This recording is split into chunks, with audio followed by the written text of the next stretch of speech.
Fala, gurizada. Sejam bem-vindos ao canal Tecnologia e Classe. E como vocês sabem, a gente fala aqui sobre tecnologia e a intersecção da tecnologia com a política, né? E hoje eu queria falar de um assunto um pouco diferente, é uma coisa que veio na minha cabeça quando eu estava lendo algumas notícias, e eu li essa notícia aqui que o título é As maiores startups da América Latina com base na avaliação, na valuation, né, de mercado delas. E por que eu acho que isso é interessante? Porque nós somos, né, latino-americanos, e a gente trabalha com tecnologia, eu acho que campos adjacentes à tecnologia, tem muita gente também de outras áreas que assiste, mas eu queria que a gente fizesse uma reflexão sobre o que a gente está desenvolvendo de tecnologia aqui, quais são as nossas maiores empresas e que tipo de produto, entre aspas, né? Vocês vão ver por que eu estou fazendo aspas aqui. O que está sendo o nosso desenvolvimento tecnológico?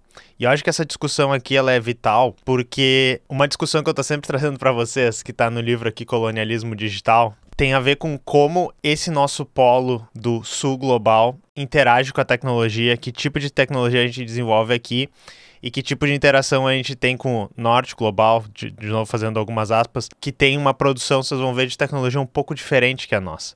O tipo de empresa que acontece lá é diferente, o tipo de produto que acontece lá é diferente e a relação que esses países têm com a tecnologia também é diferente. E isso tem tudo a ver com esses posicionamentos que eu estou falando para vocês de como a economia deles funciona, como a nossa economia funciona e como essas duas têm uma relação de dependência.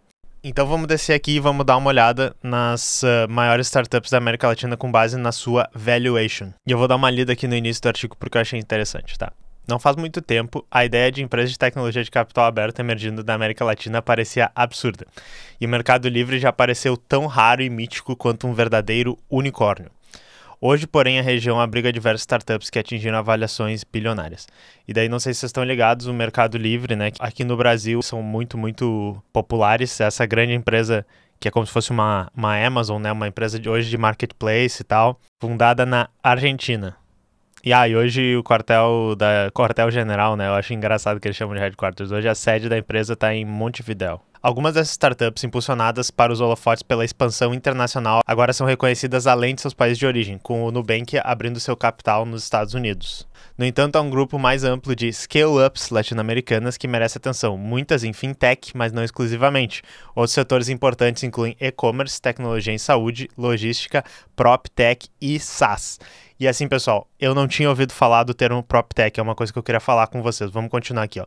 Alguns unicórnios nacionais podem atualmente ter avaliações de papel, de rodadas que foram levantadas durante o pico de 2021, mas a questão ainda é, vale a pena conhecê-los, e muitos podem se recuperar junto com o mercado, já que o investimento de capital de risco na América Latina demonstrou resiliência em 2024.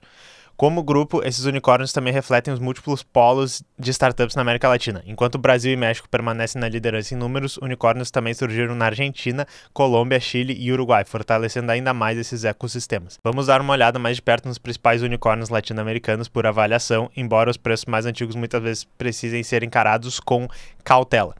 E se vocês nunca ouviram o termo unicórnio, é como geralmente os investidores chamam essas empresas, que elas são super raras e míticas, que nem ele falou, mas que se tu encontrar essa empresa e se tu investir nela desde o início, tu pode ter um retorno absurdo, sabe? É o que, na realidade, todos esses investidores, que geralmente o pessoal chama de investidor anjo, essas coisas assim, né? Porque eles são sagrados, né? Os investidores anjo, eles estão sempre procurando essa empresa e por isso que, às vezes, eles não se importam de jogar muita grana fora em coisas que pode ser que não vá dar nenhum retorno, porque se der retorno, pode ser que seja uma dessas empresas 10x, 20x, 1000x que vão te dar esse retorno.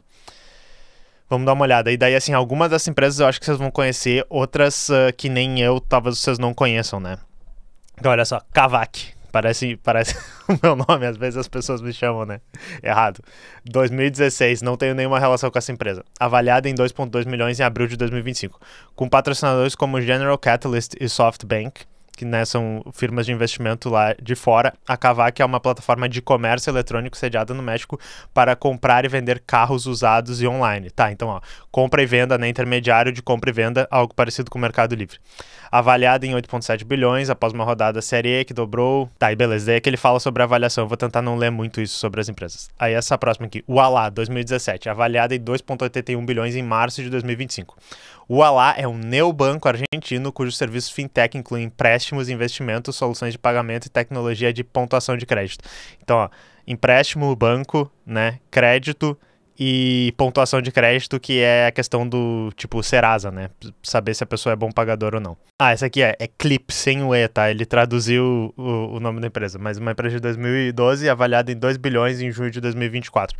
Conhecida brevemente como BlitzPay, fundada por ex-funcionários do PayPal, a Clip é a Square da América Latina. Daí, se vocês não sabem, PayPal é uma empresa de gateway de pagamento. Square também é uma empresa de gateway de pagamentos. Se não me engano, a Square, ela tem aquelas maquininhas também para fazer a venda no ponto final, que eles chamam, que aqui no Brasil tem várias empresas de crédito, acho que a PagSeguro, todas essas coisas. Tem o próprio Mercado Livre, tem a sua maquininha. Então, também uma empresa de crédito, pagamentos, fintech e todas essas coisas. Creditas avaliada em 4,8 bilhões em janeiro de 2022. Essa valuation dela é um pouco mais antiga, né? Creditas é uma fintech especializada em empréstimos, incluindo crédito ao consumidor. Unico, de 2007, e eu falei Unico, mas talvez seja único, mas não tem um acento, avaliada em 2,6 bilhões em abril de 2022. A Unico é a startup brasileira de tecnologia de identificação e uma das maiores empresas SaaS da América Latina. Então, que talvez vocês já tenham usado ela ou alguma parecida quando vocês têm que fazer aquelas identificação da tua cara para tu fazer uma transferência de dinheiro. Outro dia, para comprar passagem de avião, eu precisei fazer isso. Quando vocês precisam, enfim, se cadastrar numa plataforma de banco, alguma coisa, vocês precisam fazer autenticação de identidade com documento e foto e tal, pelo que eu entendi é isso que eles fazem. Rappi, em 2015, avaliada em 5,25 bilhões, uma das maiores valuations que a gente viu até agora, né? Mas a valuation é de 2021.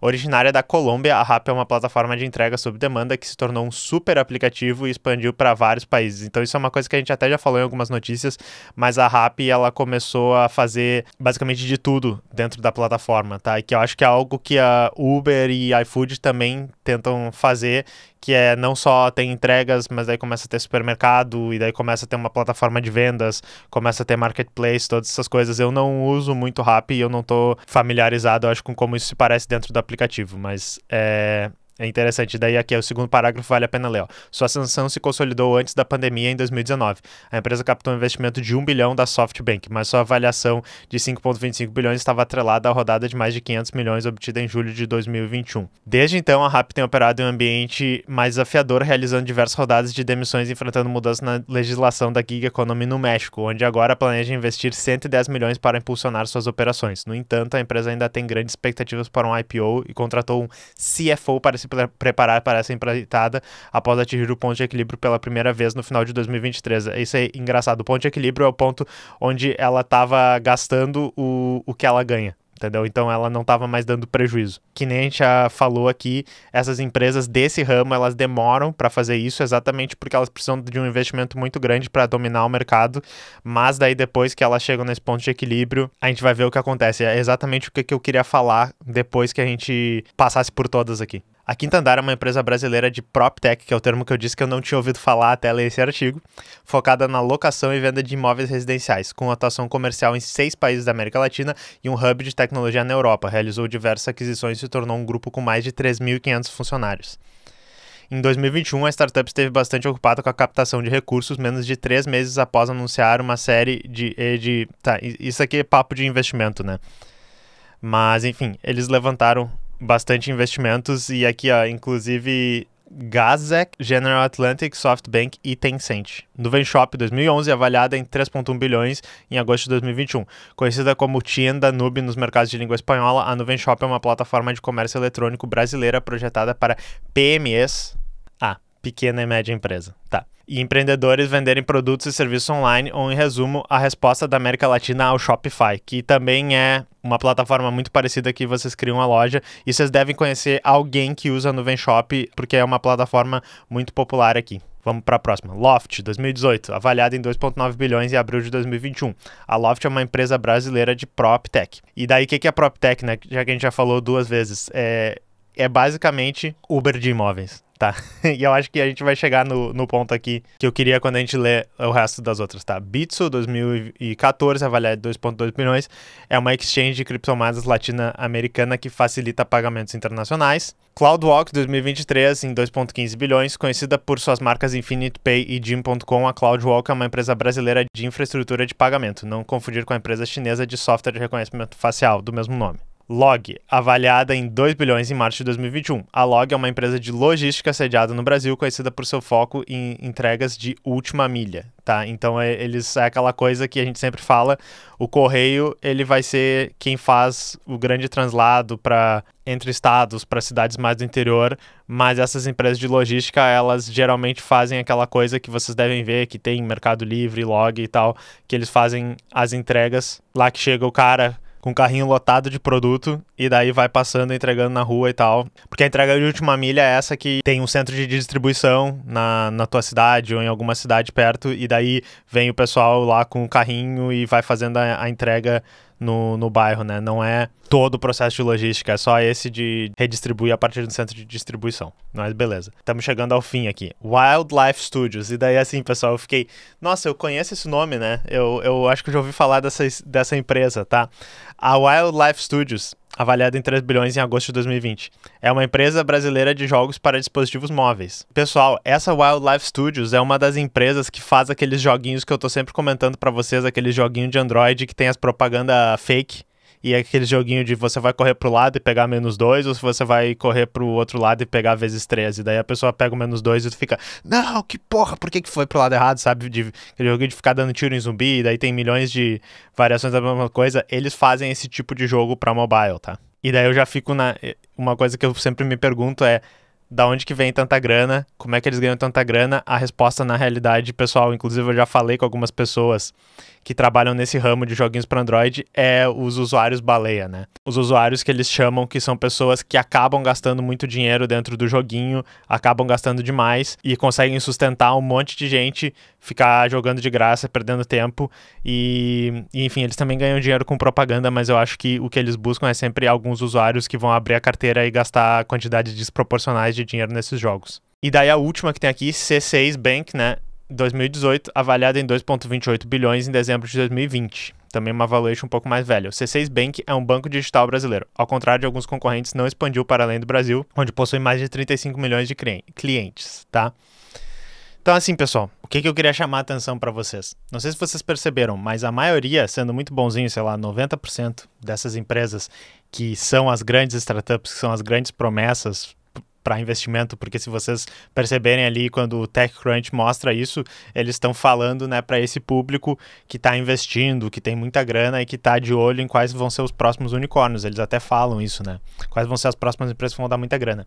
90% dessas empresas são empresas que não fariam nenhum sentido se a gente não tivesse numa sociedade que desmontou completamente o estado de bem-estar social e que vai estar garantindo o mínimo de direitos para as pessoas. PropTech nada mais é do que a exploração, né, do sofrimento, das dificuldades que as pessoas aqui têm de ter a sua casa própria, de ter um lugar para morar, de ter o básico para viver, que é uma coisa que deveria estar garantido. Crédito, que é, sei lá, quase todas as empresas ali eram bancos ou crédito ou score de crédito, é basicamente empresas que ganham muito dinheiro com a financiarização da nossa economia, com a necessidade que as pessoas têm no Brasil e na América Latina de usar crédito para complementar a sua renda, de colocar o que deveria ser um gasto normal no seu cartão e ficar rolando a dívida do cartão. Porque se uma empresa de crédito, né, se um banco, se uma empresa de empréstimos está ganhando muita grana, é porque tem pessoas que estão pagando juros. É a mesma coisa a empresa de joguinhos lá. Se uma empresa dessa está ganhando muita grana, e eles estão, porque a gente vê cada vez mais propaganda, a gente vê eles contratando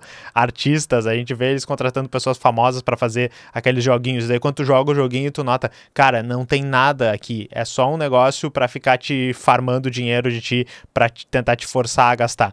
Se eles estão ganhando dinheiro com isso, ou é porque tem um investimento e alguém tá com muita esperança que isso venha a ganhar dinheiro, ou porque eles conseguiram realmente achar um mercado e estão tirando dinheiro dessas baleias, dessas pessoas que estão gastando. E principalmente todas as empresas de gig economy, que são intermediários das coisas, as empresas de PropTech, que o pessoal está falando, as empresas de crédito, elas são mercados que eles vão tender ao monopólio. Elas são mercados que, assim, se a Quinto Andar e a Loft, que são as duas empresas que estão ali, continuarem nesse ritmo de crescimento, é um negócio que não tem como dar errado, porque eles estão literalmente privando as pessoas de uma coisa que elas necessitam, é uma coisa que as pessoas sempre vão precisar ter um lugar para morar, e eles são um intermediário ganhando dinheiro em cima disso, tá? Então, a única coisa que pode acontecer se a gente continuar nesse mesmo ritmo com essas empresas é que elas vão ser compradas por outras ou substituídas por outras, mas esse tipo de dinâmica, enquanto a gente não tiver moradia para todos, enquanto a gente não tiver direitos básicos garantidos, é uma dinâmica que vai sempre dar muito dinheiro. Então, acho que era isso que eu estava tentando chamar a atenção para vocês. A economia de startups, a economia de tecnologia que a gente tem na América Latina é uma economia extremamente ligada à espoliação, né? À exploração da classe trabalhadora, porque a gente tem um Estado neoliberal, um Estado ausente de estar provendo essas coisas para gente. E como é que isso tem a ver também com o colonialismo digital que eu tô sempre falando para vocês? As tecnologias que a gente desenvolve aqui, para eu citar um cara, meu inimigo, né? Por exemplo, Pedro Doria, ele é um cara que diz assim, não, o Brasil tem que investir em startups, tem que investir em tecnologia, tem que deixar o pessoal investir. Ok, mas quais são as startups e as tecnologias que a gente desenvolve aqui? Vão ser startups que vão estar explorando esse limite, né, legal de onde elas podem privar as pessoas dos seus direitos, né? PropTech, gig economy, que está precarizando o mercado de trabalho. Eles estão em todas as brechas onde eles podem estar extraindo um valor a mais da gente. Eles vão estar fazendo isso usando tecnologias que são desenvolvidas lá fora, usando tecnologias de bancos de dados, de inteligência artificial, de todo tipo de coisa técnica, digamos, que a gente só consegue ser desenvolvido nos polos econômicos lá nos Estados Unidos e lá na Europa. E, inclusive, com investimento, como vocês podem ver, era tudo SoftBank, era tudo, até tinha Tencent, né, empresa chinesa, mas, tipo, tudo investimento de empresas lá de fora, muita grana das empresas lá de fora, para explorar a classe trabalhadora aqui e para gerar muito capital e muito lucro que, em sua maioria, vai ir para esses centros globais, entendeu? Então, a gente tem todo um ciclo onde mesmo os profissionais de tecnologia que podem até se dar bem trabalhando para essas empresas e ganhar dinheiro, estão fazendo isso aos custos da classe trabalhadora aqui, estão fazendo isso aos custos da soberania digital da gente, da própria soberania nacional do país, para gerar esse dinheiro, para gerar esse lucro lá fora, tá? Então esse é o desenvolvimento econômico, esse é o desenvolvimento tecnológico que a gente tem num país, né, subdesenvolvido de terceiro mundo que tem um governo neoliberal assim. E daí vocês vão dizer, é porque o Lulinha é neoliberal. Todos os governos que a gente teve desde a redemocratização tiveram essa lógica, entendeu? A gente precisa tentar uma coisa diferente, a gente precisa de um governo que seja realmente nacionalista no sentido de defender nossos interesses nacionais,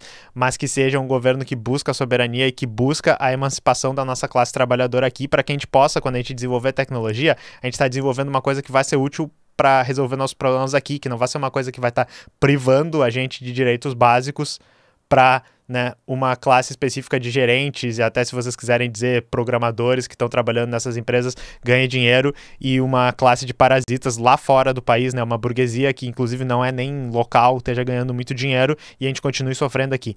Então, assim, era mais ou menos isso que eu queria dizer. Para mim é uma reflexão interessante. Pergunto para vocês o que vocês acham.